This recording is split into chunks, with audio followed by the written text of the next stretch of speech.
नमस्कार। हमारे चैनल में आपका स्वागत है। मैं हूं रामचंद्र मौर्य। साथियों, भारतीय जनता पार्टी का दो चरित्र है, सांप भी है वो और लाठी भी है। तो आज हम भारतीय जनता पार्टी के इसी दो चरित्र को उजागर करने जा रहे हैं और भारतीय जनता पार्टी तथा आरएसएस की पोल खोल करने जा रहे हैं। बीजेपी मुसलमानों को दुश्मन भी समझती है और दामाद भी समझती है।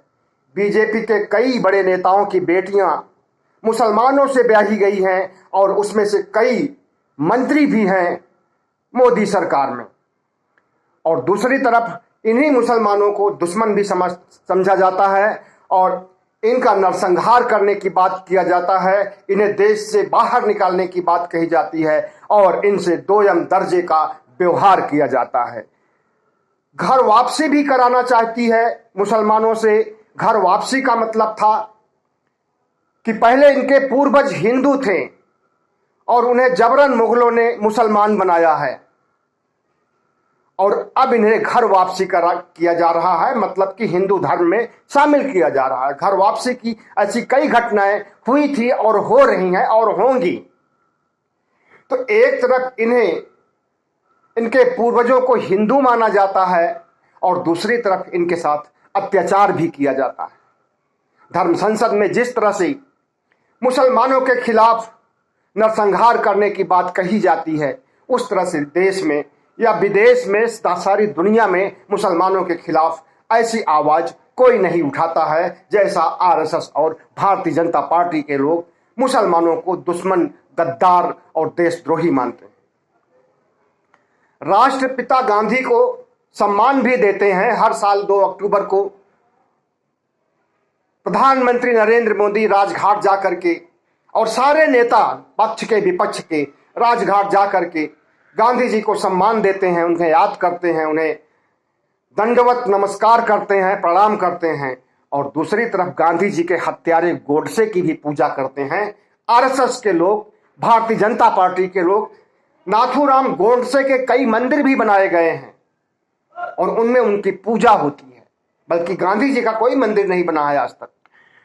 और एक हिंदू संगठन तो गांधी जी को के पुतले को गोली मारता है, अब भी मारता है और उनके चेहरे से खून निकलता है। तो भारतीय जनता पार्टी के लोग और तमाम हिंदू संगठनों के लोग खुश होते हैं। तो राष्ट्रपिता के साथ धोखेबाजी भी, गद्दारी भी और उनका सम्मान भी, यही है भारतीय जनता पार्टी का दोहरा चरित्र। पहले प्रधानमंत्री जवाहरलाल नेहरू द्वारा बनाई गई सरकारी कंपनियों से फायदा भी उठा रहे हैं, उन्हें बेच भी रहे हैं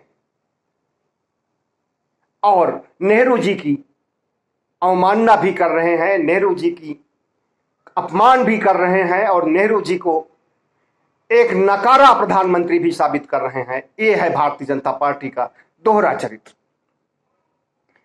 बीजेपी आरएसएस के नेता संविधान को जलाते भी हैं।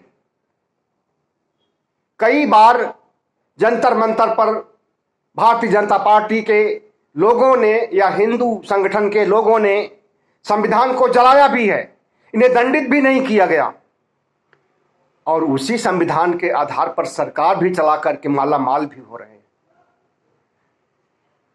जिस संविधान को जलाते हैं उसी के हिसाब से शासन भी कर रहे हैं और कुर्सी पर बैठे भी हैं नरेंद्र मोदी। सावरकर इनके बहुत महत्वपूर्ण हिंदू नेता थे। उन्होंने कहा था कि इस देश में द्विराष्ट्रवाद का सिद्धांत होना चाहिए। द्विराष्ट्रवाद का मतलब हिंदू का अलग देश और मुस्लिम का अलग देश। और जब भारत पाकिस्तान का बंटवारा हुआ 1947 में आजादी के बाद, तो उसका विरोध करते हुए इन्होंने गांधी जी की हत्या भी कर दी और अब भी उसका विरोध करते हैं कि बंटवारा क्यों हुआ। तो इस तरह से ये बंटवारा करना भी चाहते हैं और बंटवारा करने पर गांधी जी की हत्या भी करते हैं। तो यह भी दोहरा चरित्र है भारतीय जनता पार्टी का। गृह मंत्री अमित शाह कानून व्यवस्था को दुरुस्त करना चाहते हैं और भारतीय जनता पार्टी के लोग सांप्रदायिक दंगे भड़का करके कानून व्यवस्था की ऐसी तैसी करना चाहते हैं, कानून व्यवस्था का मखौल उड़ाते हैं। जितने धर्म संसद आयोजित होते हैं, जितने भी सांप्रदायिक दंगे होते हैं और हिंदू राष्ट्र बनाने के लिए जहां जहां कस्में खाई जाती हैं, उसमें भारतीय जनता पार्टी के लोग ही होते हैं। और इन दंगों में कई जगह तो मुसलमानों की हत्या भी की गई है और उनका नरसंहार करने की बात भी कही जाती है। तो ये है भारतीय जनता पार्टी का दोहरा चरित्र कि सावरकर कहते हैं कि द्विराष्ट्रवाद का सिद्धांत सही है और भारतीय जनता पार्टी के लोग भारत पाकिस्तान के बंटवारे का विरोध करते हैं। गृह मंत्री अमित शाह कानून व्यवस्था दुरुस्त रखना चाहते हैं और भारतीय जनता पार्टी, आरएसएस और हिंदू संगठन के लोग कानून व्यवस्था की धज्जियां उड़ा रहे हैं। मेक इन इंडिया के तहत नए भारत का विकास भी करना चाहते हैं और देश को बेच भी रहे हैं। देश की सारी प्रॉपर्टी को, देश के तमाम सरकारी कंपनियों का सौदा भी कर रहे हैं, देश से फायदा भी उठा रहे हैं, अपनी झोली भी भर रहे हैं और कह रहे हैं कि मेक इन इंडिया के तहत हम नए भारत का निर्माण भी कर रहे हैं। तो ये है भारतीय जनता पार्टी और आरएसएस का दोहरा चरित्र। 56 इंच के सीने की बात भी करते हैं और चीन से नजर भी नहीं मिला पाते हैं। आज चीन हमारी सीमा में घुस आया है और हमारी सीमा में घुस करके कई गांव भी बना लिया है और हमारे देश की सरकार को, हमारे देश की जनता को, हमारे देश की मीडिया को, सबको इस बात की जानकारी है, लेकिन चीन से नजर नहीं मिला सकते हैं प्रधानमंत्री नरेंद्र मोदी जी और ऊपर से कहेंगे कि 56 इंच का सीना भी है। तो वो सीना सिर्फ पाकिस्तान के लिए है, चीन के लिए नहीं है। संविधान से देश को चला रहे हैं और संविधान से भारत राष्ट्र की सत्ता बनी हुई है, लोकतंत्र बना हुआ है, लोकतंत्र के चारों स्तंभ हैं। लेकिन इसी लोकतंत्र को नष्ट करने के लिए जिस तरह से भारतीय जनता पार्टी काम कर रही है, हिटलरशाही कर रही है, फासिज्म को बढ़ावा दे रही है, यह भी इनके चाल चरित्र चेहरे का नमूना है। एक तरफ ये संविधान को भी लागू किए रहना चाहते हैं, संविधान के अनुसार प्रधानमंत्री, मुख्यमंत्री भी बनना चाहते हैं और दूसरी तरफ ये मनुस्मृति को संविधान की जगह लागू करके हिंदू राष्ट्र भी बनाना चाहते हैं। मतलब चिट भी मेरी और पट भी मेरी। धर्मनिरपेक्ष जनतांत्रिक देश भारत का शासन व्यवस्था भी करना चाहते हैं और हिंदू राष्ट्र भी बनाना चाहते हैं।